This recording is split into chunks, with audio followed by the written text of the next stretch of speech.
সংস্কারের যে দাবিটা, এই দাবিটা হচ্ছে এই গণ অভ্যুত্থানের সাথে সম্পর্কিত। সংস্কারের যে দাবিটা, এই দাবিটা এইখানে যে লক্ষাধিক ছেলেমেয়েরা যারা তাদের এই আবু সাইদের মতন দুই হাত মানে উন্মুক্ত করে দিয়ে তাদের বুককে পেতে দিয়েছিল শুধুমাত্র বাংলাদেশকে স্বাধীন করার জন্য, এই সংস্কারের প্রশ্নটা তাদের সাথে কানেক্টেড। সংস্কারের প্রশ্নটা কিন্তু ওই যে মুগ্ধ যেভাবে করে পানি লাগবে বলেছিল, ওই আবেগের সাথে কানেক্টেড।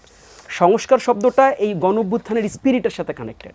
কাজেই সংস্কারের সাথে নির্বাচন বা আসন, এটা আসলে এটার কোনো কানেক্টিভিটি নাই। আমি যদি একটা আসনও না পাই, আপনার কথার প্রসঙ্গে যদি আমি ধরেও নেই আমি একটা আসনও না পাই, তারপরও আমি এই সংস্কার থেকে বের হতে পারবো না। কারণ এই সংস্কারের সাথে আমার কমিটমেন্ট আছে। যেই সাধারণ মানুষ, যেই ছাত্রছাত্রীরা তাদের রক্ত বিলিয়েছে, ঝরিয়েছে, যেই সাধারণ ছাত্রছাত্রীরা তাদের ঘাম ঝরিয়েছে রাজপথে, তারা এই নতুন বাংলাদেশের জন্য এই ঘাম ঝরিয়েছে। আমার আসনে যাওয়া না যাওয়া, আমার সরকারে যাওয়া না যাওয়া, আমার নির্বাচনে জেতা না জেতা, আমি বাংলাদেশে অনেক বড় নেতা হয়ে উঠলাম কি উঠলাম না, এটার সাথে আমার সংস্কারের দাবি করা না করার কোনো সম্পৃক্ততা নাই। আমি যদি কোনোদিন নির্বাচন নাও করি, আমি যদি কোনোদিন কোনো দল নাও করি, এই আন্দোলনের একটা শক্তি হিসাবে আমি সারাটা জীবনই প্রত্যাশা করব, আমি সবসময় এই আওয়াজটা আমি উত্থাপন করব যে বাংলাদেশে মৌলিক সংস্কার প্রয়োজন এবং প্রয়োজন। কাজেই উনি যেমনভাবে কানেক্ট করেছেন, আমরা আসলে ব্যাপারটাকে এভাবে দেখি না। আর যদি আসনের প্রসঙ্গ হয়, তাহলে আমি তাকে শুধুমাত্র একটা জবাবই দিতে চাই যে দেখুন, সারা বাংলাদেশের মানুষ নতুনদেরকে গ্রহণ করার জন্য প্রস্তুত আছে।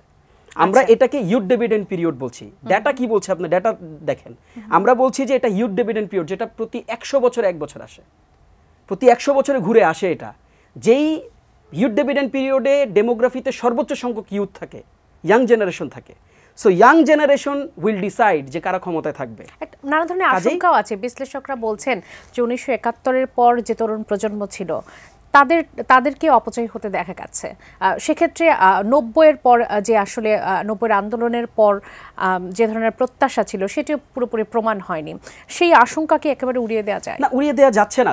দেখেন এটার সাথে কিন্তু কানেক্টেড। আপনি যে কথাটা বলেছেন, ইনফ্যাক্ট আমি লিখেও রেখেছিলাম, এটি আমি আপনাকে হয়তো বলতাম। সেটা হচ্ছে যে কেন আমরা বলছি যে নির্বাচন আগে সংস্কার হতে হবে।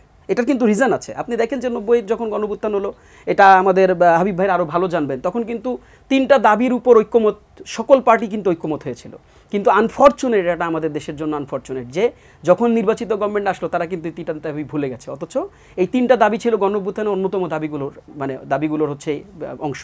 কাজেই আমাদের কোনো সমস্যা নেই, আমরা নির্বাচনের বিরোধী না। আমরা কিন্তু বারবার এই কথাটা বলেছি। আমরা বলেছি যে দেখেন, বাংলাদেশে একটা উৎসবমুখর পরিবেশে নির্বাচন হবে। বাংলাদেশের সকল দল, এই যে 16 বছর ধরে সাধারণ মানুষ যে ভোটাধিকার প্রয়োগ করতে পারেনি, তারা তাদের ভোটাধিকার স্বাধীনভাবে প্রয়োগ করবে। আপনার কাছে আরেকটা প্রশ্ন ছিল, একটু ছোট করে যদি নেই, এই অংশ খুব বেশি সময় পাবো না, যে সংস্কার প্রশ্নে বিদ্যমান যে রাজনৈতিক দলগুলো আছে, সেগুলোকে আপনারা সেভাবে পাশে পাবেন না, সেটা অনেকটা স্পষ্ট, কারণ তারা নির্বাচনকে প্রধান প্রায়োরিটি দিয়ে রাখছে। আসলে সেক্ষেত্রে আপনাদের করণীয় কি? না, করণীয় খুব স্বাভাবিক। আমরা তাদেরকে পাশে পাবো না, আমরা এখনো এত বেশি ডিসঅ্যাপয়েন্টেড হতে চাই না।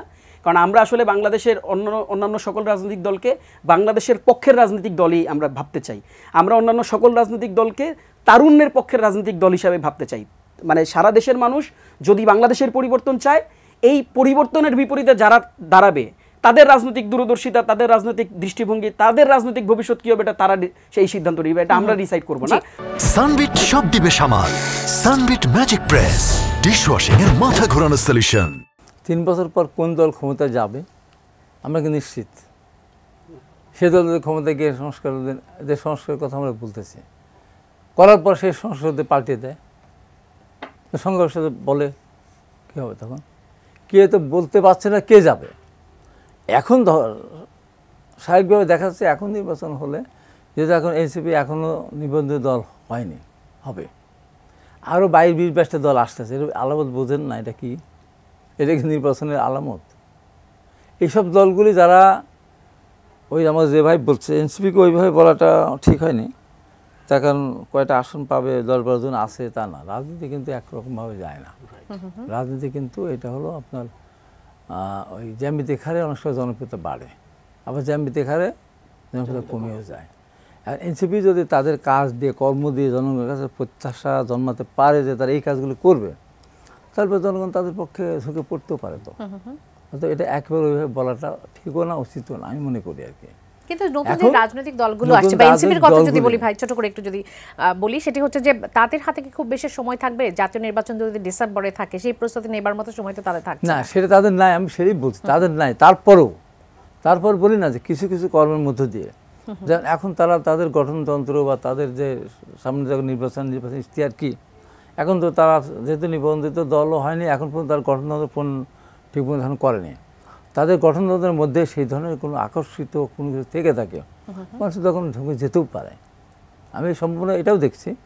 আর আরেকটা জিনিস আমি যেটা বললাম, আমার ব্যাখ্যা যেটা বলেছিলাম, আওয়ামী লীগের কথা যেটা বলেছিলাম, 9% 8% আওয়ামী লীগের একটা নির্দিষ্ট ভোট আছে, ওই ভোটটা আপনার কোনো দিকেই যাবে না। একদিন আওয়ামী লীগের যে লোক দাঁড়াবে তাকেই দিবে, কিন্তু বুঝতে পারছেন যে কি ভোট আছে। আর কিছু ভোট তো আওয়ামী লীগের আছে, ওটা আওয়ামী লীগ, বাট ওটা একটা নির্দিষ্ট একটা গোষ্ঠীর ভোট। আচ্ছা, যেমন আমার পাবনাতে যখন এই আন্দোলন শেষ হলো, আমি যাওয়ার আগের দিন পর্যন্ত প্রথম দিন কিছু মন্দির টন্দির এটা ভাঙছে, আমি যখন পরের দিন চলে গেলাম দেশনেত্রী বেগম খালেদার সাথে দেখা গেল, অসুস্থ মানুষ। আমার একটা সিদ্ধান্ত ছিল, আল্লাহর কাছে দোয়াও করতাম, আমি কারাবন্দি ম্যাডাম খালেদার সাথে দেখা করবো না, আমি কারামুক্ত বেগম খালেদার সাথে দেখা করতে চাই। আল্লাহ আমার দাবি, আমার দোয়া কবুল করেছিলেন। আমি প্রথম দিনে দেখা করেছি 6 তারিখে, দেখা করে আমি যখন সর্বশেষ জেলা, আমি কী করবো ম্যাডাম, এখন কী করবো, এলাকায় যাও, এলাকায় গিয়ে মানুষের পাশে দাঁড়াও, মানুষের জন্য কেউ আঘাত হানতে না পারে, কারণ কষ্ট না দেয়। আমি সেই বার্তা নিয়ে গিয়েছিলাম। যাওয়ার পরে কোনো মন্দির বা অন্য কিছু বলেন, কোনো কিছু কিন্তু আপনার ভাঙতে দেয়নি। কিন্তু যখন দেখলাম যে হিন্দু সম্প্রদায়ের একটা প্রোগ্রামকে কেন্দ্র করে হিন্দুরা মাঠে আসলো, মিছিলে আসলো, আমি পরদিনই গিয়ে আমি প্রশ্ন করলাম, ওটা হিন্দু বাট ওটা আওয়ামী লীগ। এই আওয়ামী লীগ হিন্দু, এই আওয়ামী লীগ কিন্তু 4 তারিখে বৈষম্য ছাত্র আন্দোলনের সময় যারা মাঠে ছিল, আওয়ামী লীগের পক্ষে গোলাগুলি করেছে। অতএব ওই আওয়ামী লীগ ওই হিন্দু মাঠে আসতে পারবে না, বাকিরা আসুক।